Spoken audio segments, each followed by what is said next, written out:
La Paz, Reuters. Bolivian President Evo Morales said on Thursday that opposition from the United States convinced him to run for a fourth term in 2019, 2 days after the Constitution Court cleared the way by striking down the South American country's term limits. His government earlier brushed off criticism from Washington, which said it was deeply concerned over Tuesday's court decision. Morales then took it a step further, saying the U.S. reaction actually convinced him to run. "I was not so determined, now I am determined," he said at a public event in the central Bolivian region of Cochabamba. "I will be a candidate, sisters and brothers, in 2019. The court ruling is final and cannot be appealed." Groups opposed to Morales' re-election planned a second day of demonstrations on Thursday. Protesters had broken windows and set office furniture on fire at an elections office in the city of Santa Cruz around midnight on Wednesday before police took them away, television images showed.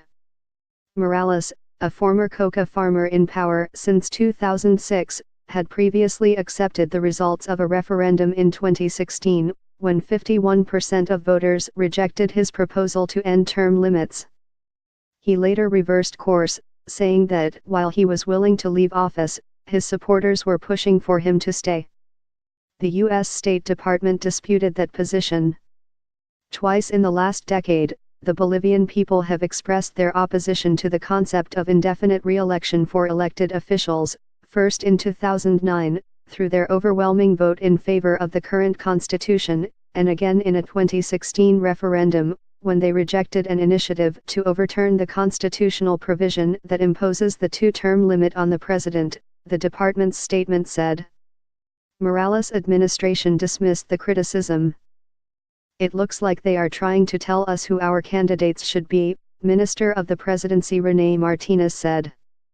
He said right-wing political forces in Bolivia had joined with the United States and the Organization of American States to stop Morales from running again.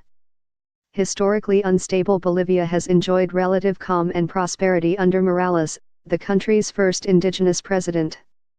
Approval ratings for Morales, a fierce critic of capitalism and ally of embattled Venezuelan socialist leader Nicolas Maduro, hover at around 50%. In September, his Movement to Socialism party asked the courts to rescind legal limits barring elected authorities from seeking re-election indefinitely. Morales says his first election took place under Bolivia's previous constitution and therefore did not count under the now-defunct two-term rule. Reporting by Daniel Ramos and Monica Mock ICAO, writing by Hugh Bronstein, editing by Lisa von Ahn and Dan Grebler.